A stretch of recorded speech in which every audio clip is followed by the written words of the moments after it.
see the trailer and I was like, I'm tearing up. I'm so emotional right now, I can't believe it. If we are emotional about the final season of Carmilla, I can't imagine what it's like for you guys. I read that everybody cried after production wrapped. What can you tell me about finishing off this season?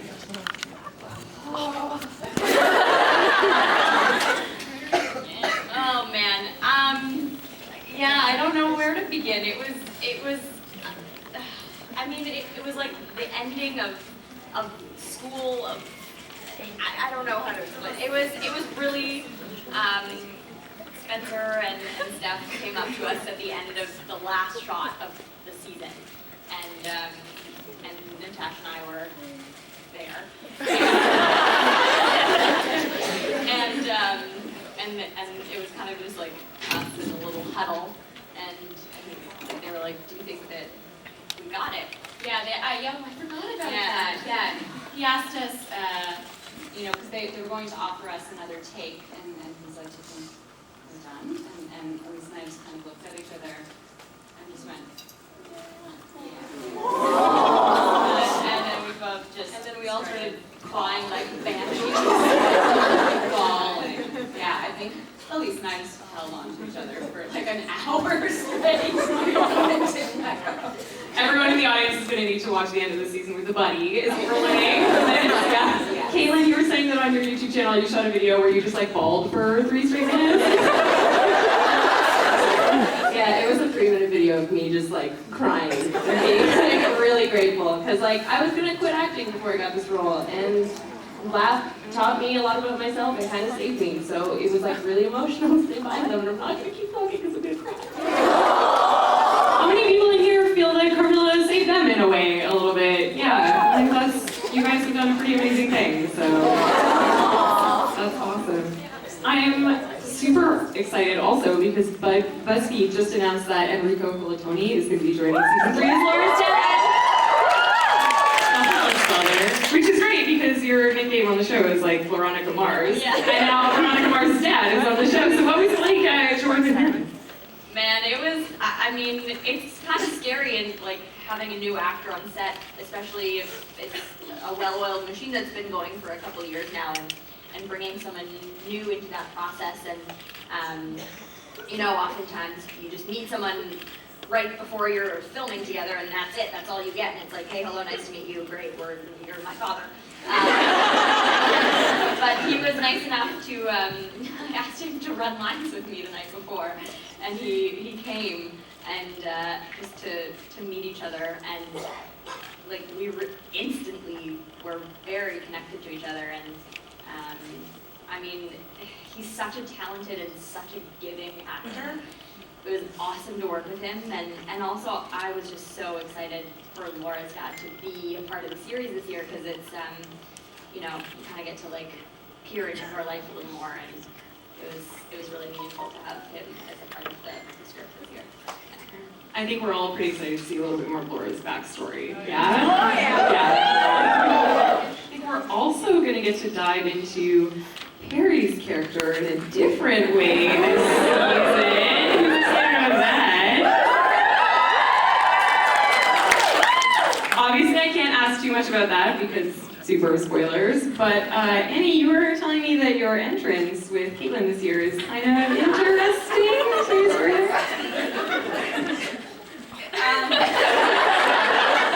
One could say it was indeed interesting. Yeah, my first entrance, that we filmed. So it's not the first entrance technically in the season, but certainly that we filmed. Yeah, it was probably one of the highlights and joys of my career thus far. People that ruined a take. You were laughing so hard. I know you guys are talking about now. Yeah. I don't want to give too much away, but Kaitlyn's, It's like I tested my strength, and I ate lettuce for a week prior to that. Interesting. I know Perhaps we say I know for that just says butts. So that's interesting. That should be a very interesting shot. One butt. Perry's not the only person changing this season. Sharon, your character is coming back a little bit different now. How was it to get to explore that side of things? Yes. Danny's very different this season. Much more, Jesus, what can I say? It was very, very interesting, and actually it took a lot of prep time and a lot of conversations with Spencer to figure out how this transition even works, you know, in this world of vampires. Because there's lots of stories, and everyone knows how it works in those other universes. But this, you know, Carmilla is different. It's its own universe, and it was just like, it was a lot of work to wrap my head around it. And but I think we settled on something that was pretty darn cool. And yeah, it was just like a lot of fun. And she's super, super fantastic. Elise, like all your crushes are vampires now. Laura has a type. Here, though, I gotta say, Danny, the brown curly hair.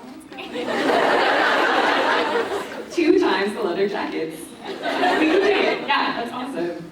Nicole, your character is surprise returning after the end of last season. How do you find that your character has changed? How does your relationship with your character change?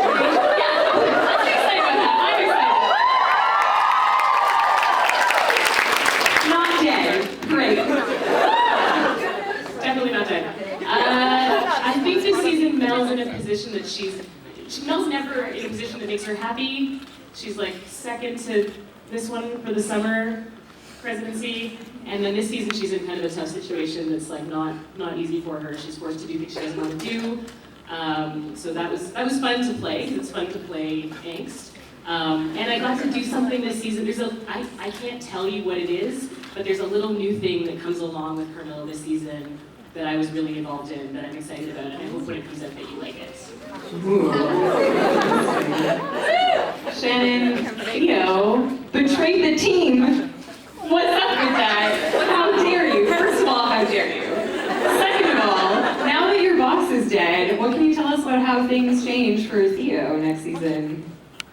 I don't think anything ever changes. With Theo, he just wants to be on top all the time, so, you know,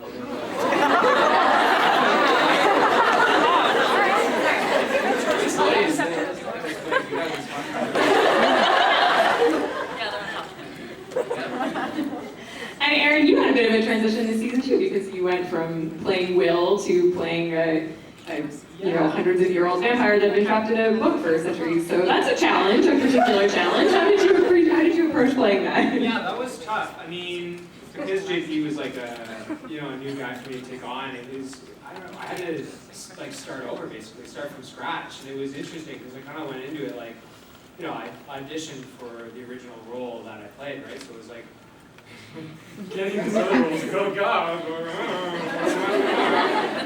But you know, I just communicated with Spencer a lot on it, and with the writers as well, and you know, just try to chip away at it and really work on it. And I had enough time with the script, you know, I had a good amount of time with it, so just try to go over as much as I can and just, you know, approach it as a completely new character. And get real good at the accent. Thanks. Your other big change for season 3 is that your past 2 seasons you guys shot in a house. And I remember I visited in season 2. There's pretty like close quarters. You guys were all pretty tight in there for the first 2 seasons. But this season, you shot on a real set. The library is like a real set. What can you guys tell me about working with that and what the Silas library is like? Air conditioning.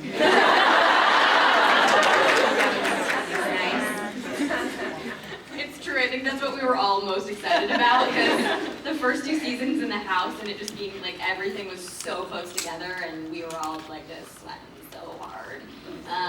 But it was also cool to see the art department build a set in the middle of an empty white room. And it's a magical library, so you can imagine that they had a lot of fun with it, and they did such an amazing job. It looks incredible.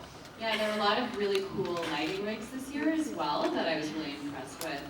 They kind of use like old Hollywood tricks, so I really love that because we don't have crazy special effects, but it's amazing to see what they created, and the library really is a character of its own as well, so I'm excited for everyone to see it.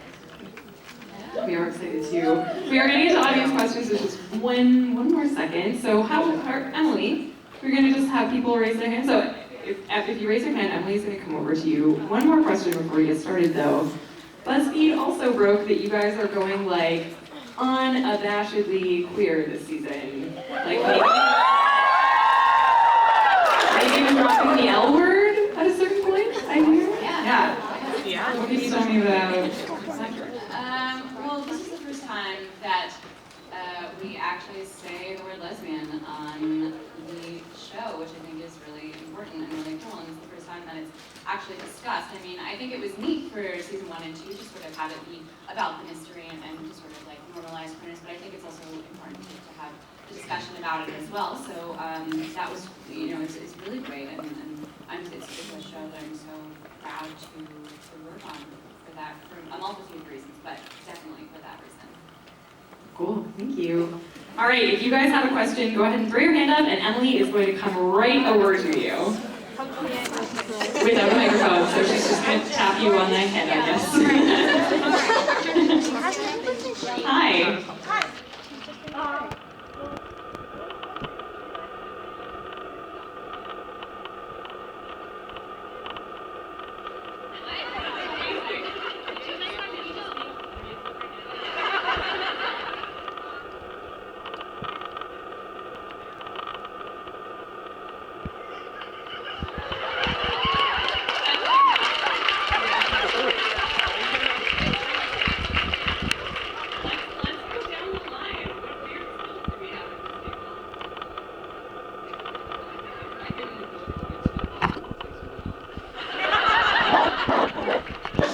Be able to do it.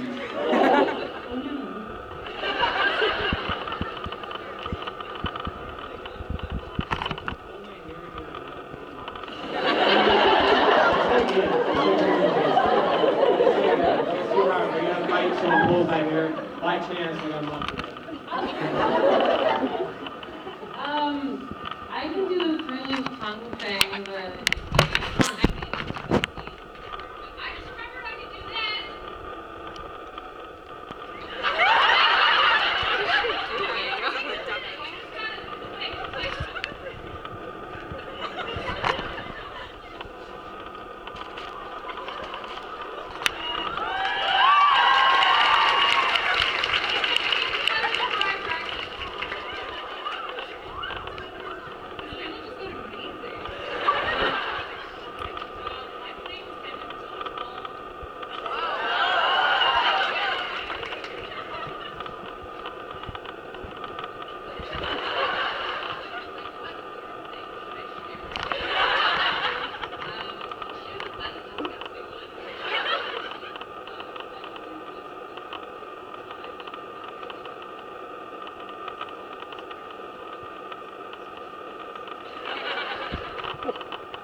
my childhood, I used to walk on stilts a lot. He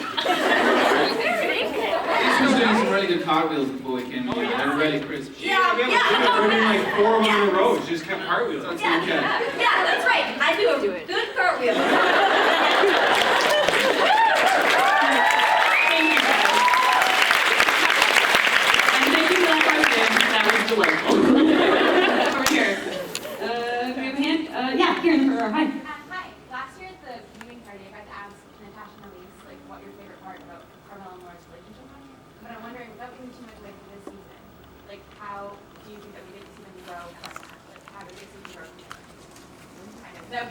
I know maybe. That's such a great question.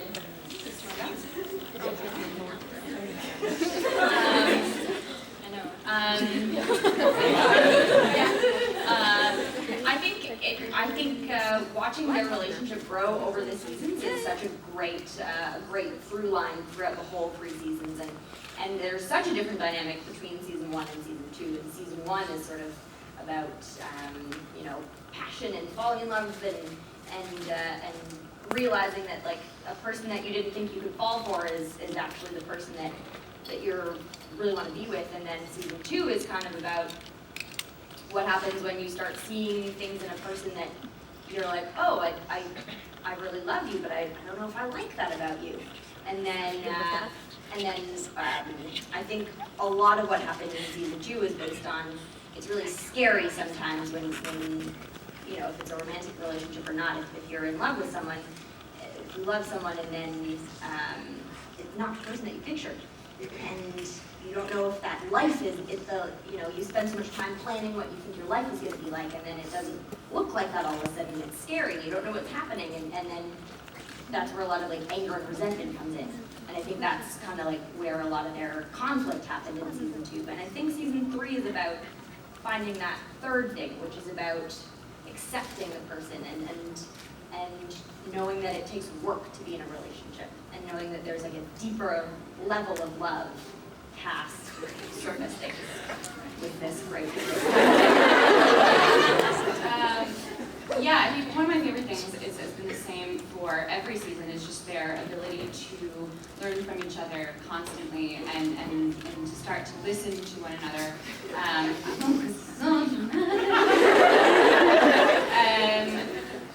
I think it was, without giving too much away, I think season 3 is very much about what a relationship is and what it can be, and how it doesn't have to subscribe to one particular thing. How there is no definition of what girlfriend and girlfriend should be. There's so many different dynamics and different kinds of relationships, and yeah, I don't know. I think it's There's good stuff in store. I wanted to ask Kaitlyn too, like how hard is Laugh gonna flip out when they find out about Perry?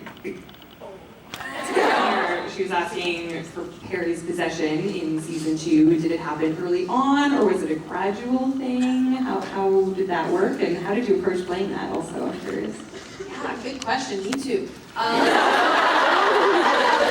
No, but in terms of when the possession took place, technically that would have been at the very end of season 1, when they were in the pit and they destroyed the Dean. So the Dean jumped ship into Perry at that point. And so in terms of season 2, I kind of approached it as there was still a lot of Perry, for the most part, I would say, up until the very end of season 2. We saw a lot of Perry, although Perry was sort of dealing with this other entity lurking inside herself and not really understanding what that was or what was going on with her, just being sort of subconsciously aware of this other thing happening. But then, yeah, at the end of season 2, it comes full-blown through, and you'll see what happens in season 3. Was it fun to get to kind of be evil a little bit? Oh, yes. Yeah, as an actor, getting to do these kind of pseudo-double roles, I mean, my God, it's such a gift. There's nothing better. I love it. And the writers on this were amazing in terms of really giving me different voices to work with. So my job was like half built in for me. And yeah, it's really exciting. It's fun. I'm curious too, Nicole, about Mel and how you sort of, how you sort of approach playing a character whose morals are maybe a little bit more ambiguous or a little gray. I think they might be ambiguous to you, but they're not ambiguous to Mel. Interesting. Like, I feel like Mel really stands for what she believes in, and if you take any imaginary situation and think, what would Mel do in that situation, I think she would do whatever is most closely aligned with her moral code, which encompasses the Summers Code and sort of a sort of fairly strict style of feminism.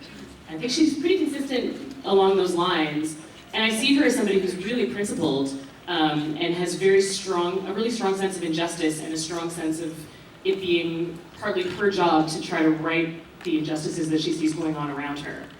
So I think that Mel's morals are not ambiguous. I can see how they would look ambiguous to a viewer, but I think if you imagine in any situation what Mel would do, you would always guess correctly. I now just want a bracelet that says, "What would Mel do?" I love her relationship with Dan too. I think that your relationship is super interesting. This sort of competitiveness between the two of you. And how does that develop this season? In season 3? Yeah. How does it develop in season 3?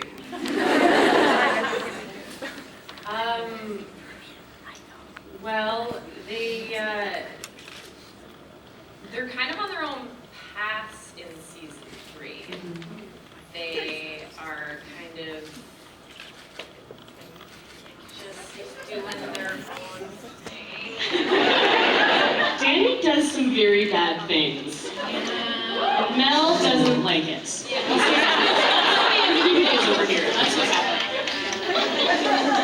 Interesting. Let's go to another audience question. Let's go over here. Hi. What's your favorite outfits from season 3? I love this question. I just want to say first off that I have a shirt that you wore in season 3, the polka dot one. It's like orange with the black polka dots. I was like, I own that shirt. And I felt so good. And then I took a picture of it and tweeted it and I felt like a creep, so. It's cool, we're twins now. And you have to say that shirt. That one. Yeah. The wardrobe person was amazing this year. It was so good. Like Danny's new vampire wardrobe is like so good. But also everything that Maddie wears, like, I mean, also Sophia Walker could wear like a garbage bag and look fantastic, but she just gets the most like glamorous, like vintage, and like, I'm like, cool, I'm here to button up. Great, thanks for you, thanks, bye. Do you like my owl sweater?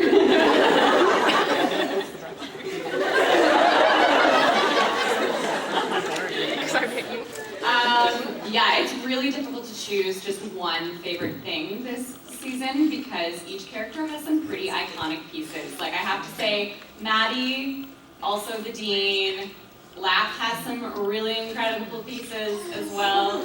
Lest we forget, you shall see. Carmilla has some really fantastic jewelry this year, though, that I'm very excited about. That I got to keep. Maybe, or maybe I just took it.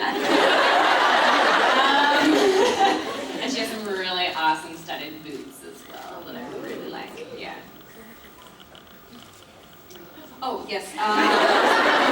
Well, I mean, I cannot give anything away. So, but you will know, I mean, there's one outfit, appears towards the end. I spent a good amount of time in it, and you'll know it to see it, but it was pretty cool. My favorite outfit from last season was the one that Annie wore at the end. It's like that coat with the dangly bits at the buttons at the front. Yeah, that was like so badass.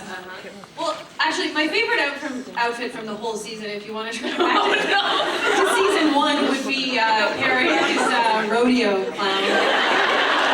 That's gonna go down in history.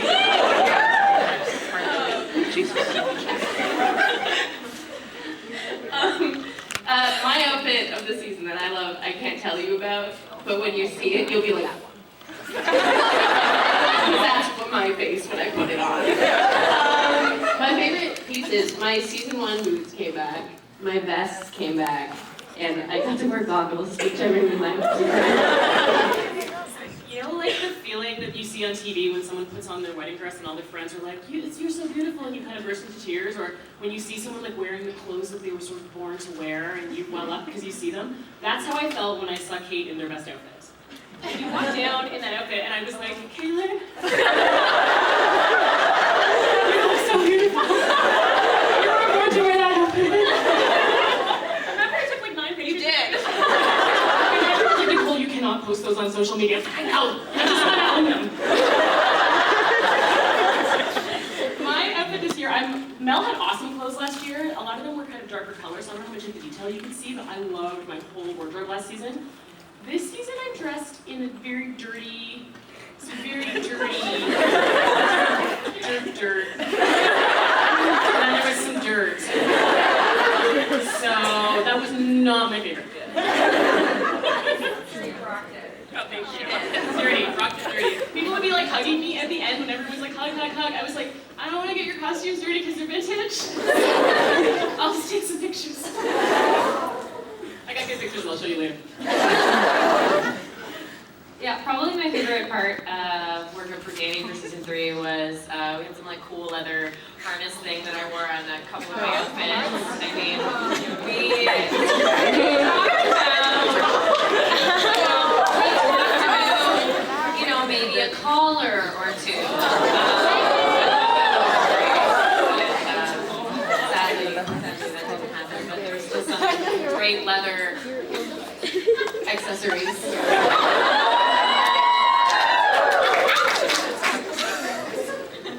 I don't know. I mean, the first thing that came to mind was actually the polka dot top. Nice. Well, when Theo kills.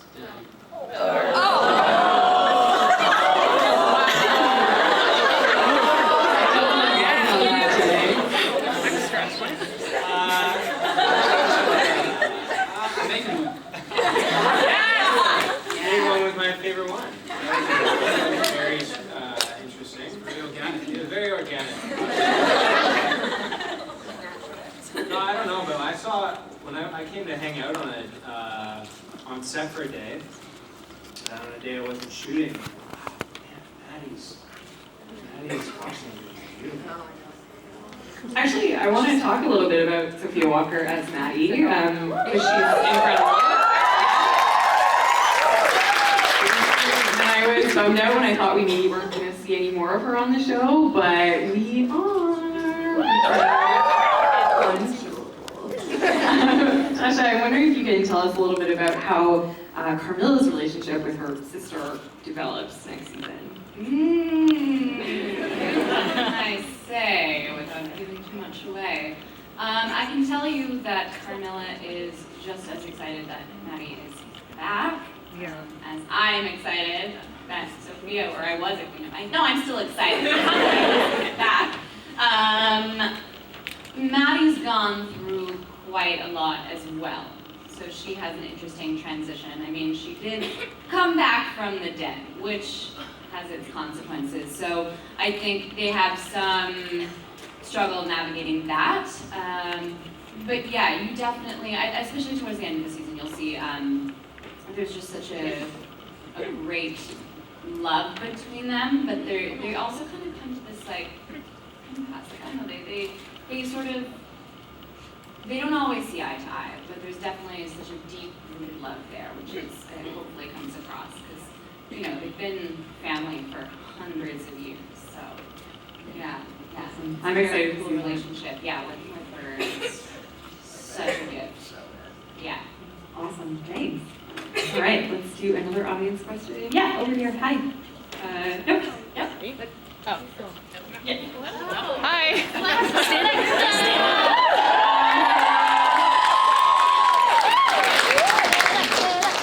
So I'm pretty invested in queer representation. And I was just wondering if you guys could tell us, without any spoilers, if there are some queer deaths we need to worry about, or if the show is safe. There's some what? Queer deaths. I don't know if you've noticed this about season 2, but everyone that died came back to life. Yeah, I was a big fan of that. Yeah, just leave that. Yeah. Yeah. I think the cool thing about Carmilla is that it treats all with such deep respect, and that they're all such like well fleshed out characters that you know that when bad things happen to them, it's because bad things happen to characters and not because the queer characters are getting punished. And I think that's really awesome. Like, let's give a big round of applause for all the queer artists.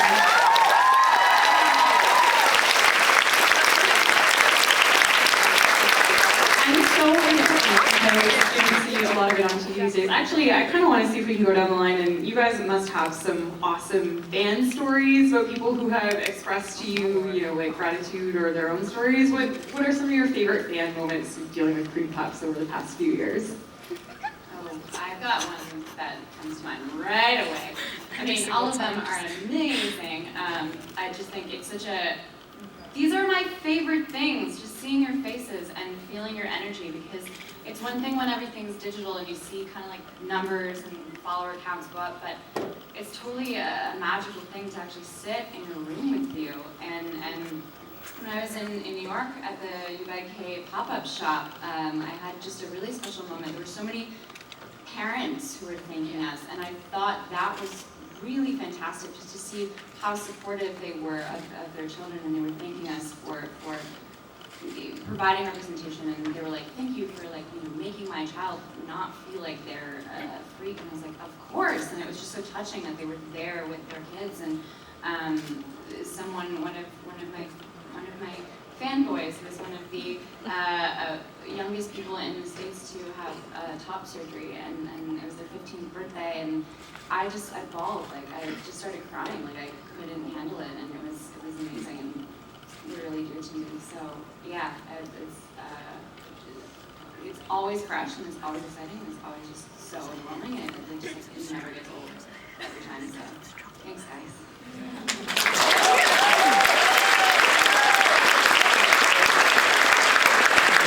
Do you guys have a moment you want to share? Yeah, I agree that that seeing families come to events is always really important to me, because it's not so much like an enclosed community anymore. It's broadening outside and seeing parents that are supportive and watching things with their kids is awesome. It's really great.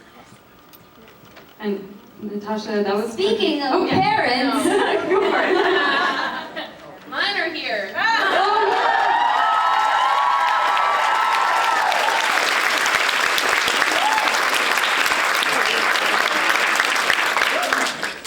Sorry, I said I wouldn't do that. I was going to say, Natasha, you were at the UBK pop-up shop as part of the new work you're doing, hosting for kind of TV. Can you talk a little bit about what you've been doing for the channel? Yeah. Well, I was there with Elise as well. It was a Carmilla event, but I did vlog a little bit with the team. Yeah. Sorry. I'm just trying to tell us about your vlogging and some of the hosting you've been doing for the channel. Yeah, I can say that before Carmilla, I thought that Tumblr was just for porn and YouTube and cat videos. I didn't know there was this incredible community, so it's been such a wonderful learning experience and such a wacky experiment, and I really appreciate everyone who's been following along on the ride for me, because it's new and scary for me as well. I was an actor, I played characters, so to have to play myself is really bizarre. But the great thing about Kind of TV is that I get to work as part of a team, and it's given me such a newfound respect for YouTubers like Kaitlyn, who do everything on their own, because all I gotta do is stand in front of a blue screen and talk about it.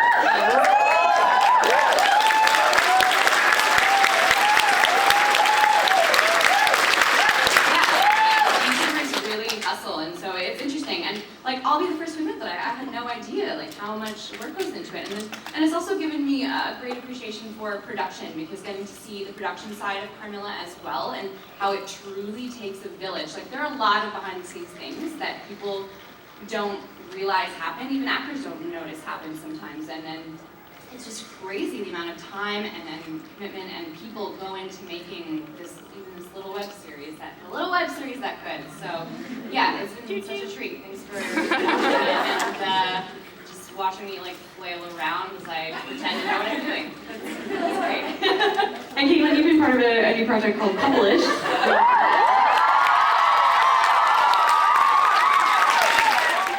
And host stuff, and so I did a great job on the show. Thanks.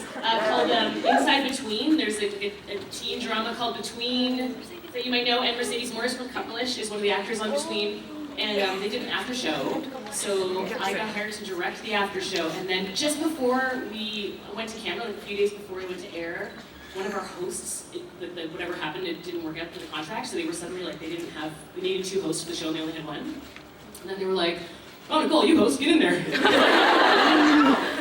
I was like, but I wanted to direct, and they were like, you can still direct. So I ended up directing, I ended up hosting like the first half of the show and then directing the back half of the show, so I would like hosting interviews, and then I would like literally like kick my high heels off and sprint into the control room and like grab the headset from somebody else and put it on, and then I'd be like the director for the rest of the show. So it was awesome. It was really hectic and fun. It was great. Yeah.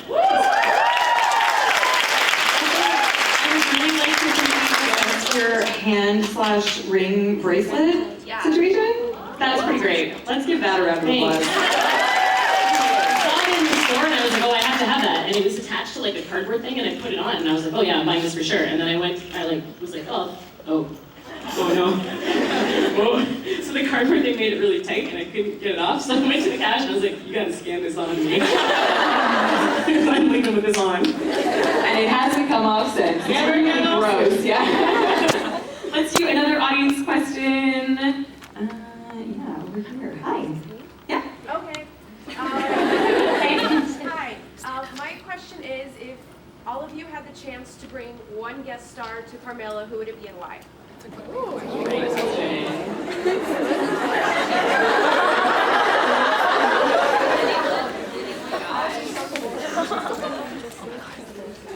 I would bring Greta Gerwig because she's my wife and I love her.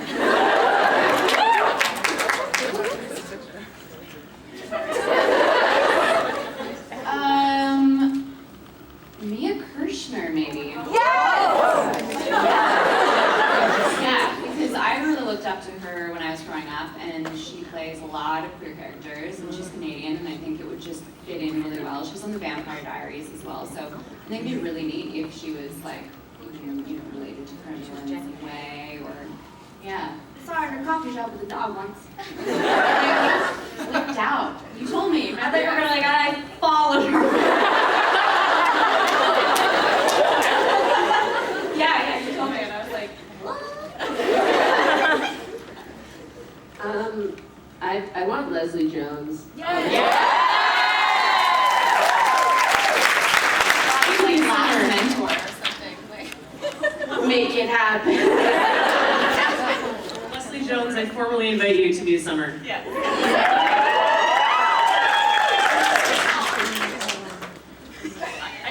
I was gonna say, I mean, I had a great answer, but I think Leslie Jones is like is a greater answer, so I'm gonna go with Leslie Jones. Yeah. Who was the other one? The other one. And I feel bad because it's like I dissed her.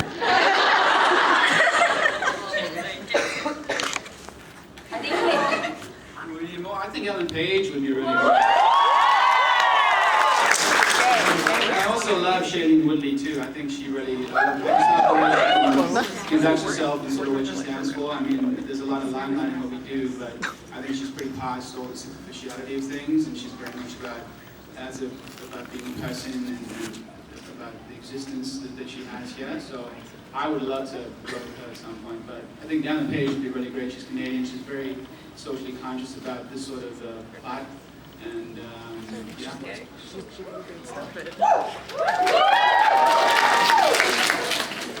I don't know. I'm watching a lot of Mr. Robot. I don't know if anyone watches it. Maybe like probably butchering his name, but that young guy, Rami Malek. Yeah. He's good. He could be like my smart guy, weirdo buddy friend, you know? I like hack you out of the library somehow. Something like that. I think maybe, I just want to name all of Brie Larson. I love her. Michael Shannon, Michael Fassbender. Louis C.K. would be so fun. He could be like a weird uncle. Or, Ellen Page would be good. I don't know about that one. What about for nostalgia purposes? How sick would it be if Bella Lugosi could roll into a little cameo on a little vampire show? That'd be pretty sick. I feel like I would really enjoy seeing a Carmilla parody where every role is played by Tatiana Maslany.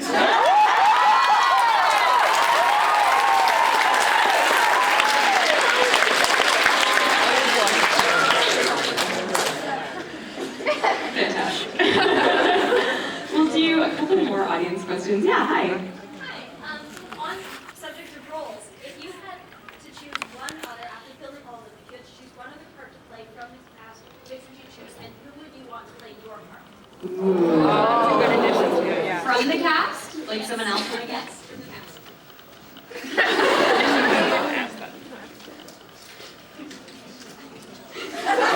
I want to say, initially I wanted to play Laugh because that's who I auditioned for at first.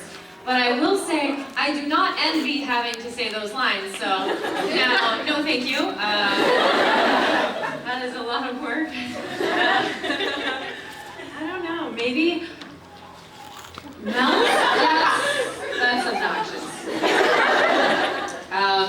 I'd say Mel's character, after you gave that description of how Mel is and how she thinks and why she does things, I'm like, Mel's pretty awesome. You sold me. Like, that was a pitch, and I'm like, I want to be Mel. I want to be Mel.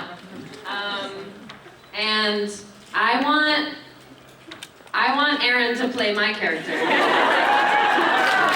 Just because that'd be great. That's funny you should say that, because I actually, when I watched season 1 of Carmilla, like after when I had auditioned for Mel, I watched like half the season, I didn't have much time, and then I watched the rest of it after I was cast. And I was like, oh, I like Danny. Like Mel doesn't like Danny, but Nicole likes Danny. I play Danny. And then to play me, this is a bit of a frisky answer, but I think Spencer maybe would play Mel. He's like athletic, he's kind of a badass, like I feel like he could really nail it. So Spencer, I don't know, I have some hair extensions, we can talk. I mean, I think it'd be really interesting. Sorry, did I just interrupt somebody?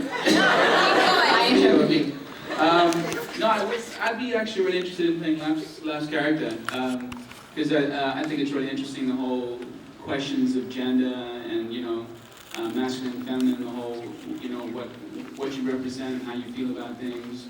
Me being like an ethnic guy from South Africa, I've had my own perceptions of masculinity, and then I played my own gay roles too, so I think it would be an interesting journey to go through playing Laugh. Just also because of what you represent in a very not represented enough way. I think last year, Annie did a pretty funny impression of me. I think Nicole did pretty funny because we look the same. Well, some of that playing my character, and yeah, he's playing douchey guys is always really fun. Oh, Annie, what do you think of just doing a little swapperoo? A little swapperoony. Like, I think that's what I'd like. I could get into a little swap.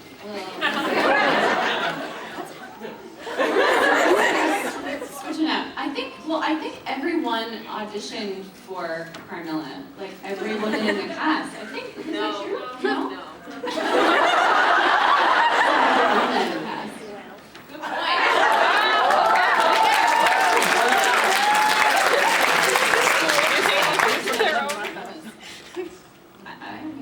I auditioned for Carmilla.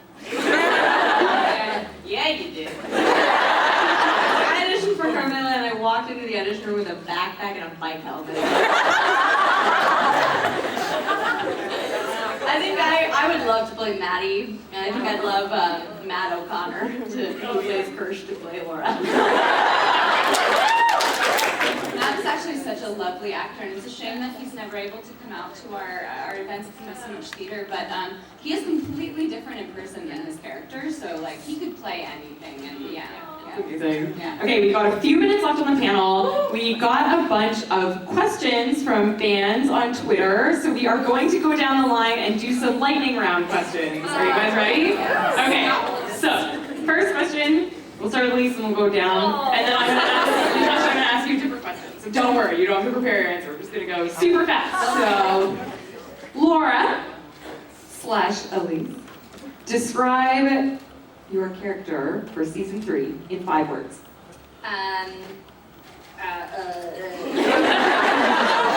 Grappling, passionate, scared, new, and I gave you the hardest one, I'm sorry. the fifth word, forthcoming. Nice. Expanding. Natasha, what's your favorite book?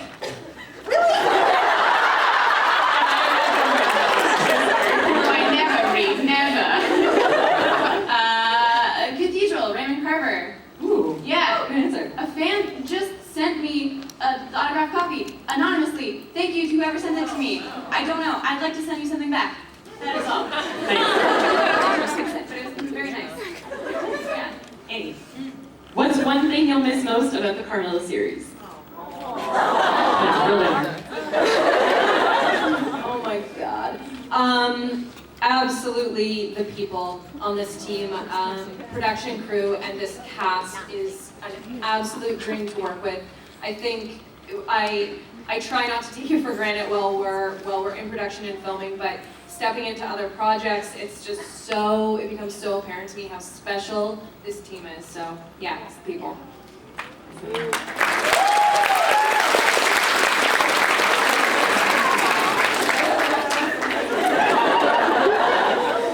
Okay, let's bring this up a notch. Kaitlyn, what would Laugh's theme song be? Well, I made one for them a little bit once. It was called Make Room for Laugh, but that's not real song. So, Blinded by Science. Oh, yeah. Amazing. Okay, who's next? We got Nicole next, right? All right. How did you feel on the first day of shooting season 3? I was a bit nervous because we shot a bunch of stuff of mine all at once, so I had to kind of like really know my stuff because it went sort of quickly. And I was sad because I was like, oh, it's gonna be done soon. That's the saddest, worst thing. I was sad and scared. Small and sad and scared. All right. I'm okay now. What is the first and last thing you do every day? That's what we got. I eat 2 eggs every morning. At night? My morning first and then my night. And every night.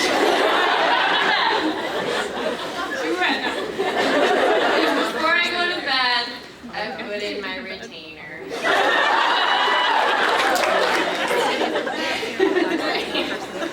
Amazing, thank you. All right, Jen, if you were an emoji, what emoji would you be? Poop?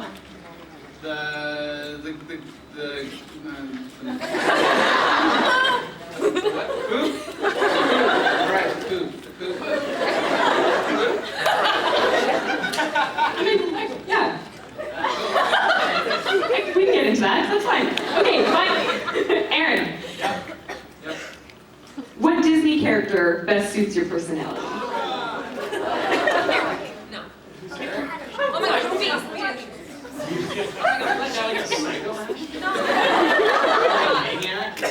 He looks like every single prince. I don't know, is Brave Little Toaster Disney? It's like that movie growing up. Maybe something with dinosaurs land before time. But best suiting, I don't know. Blodsworth. Yeah, awesome. All right, before we wrap up, we're going to start down with Aaron again, and I want each of you to say one word that you think best describes the final season of Carmilla. Just jam-packed. There's a lot in there. That's hyphenated, that counts. All I can see is that orange wig. I'll say that color.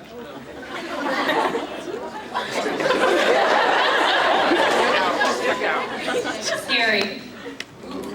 Special. Lit. Release.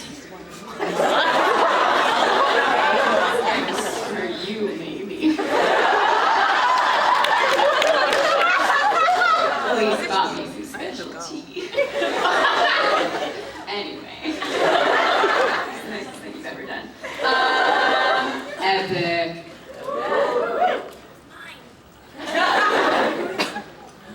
Conclusive. round of applause.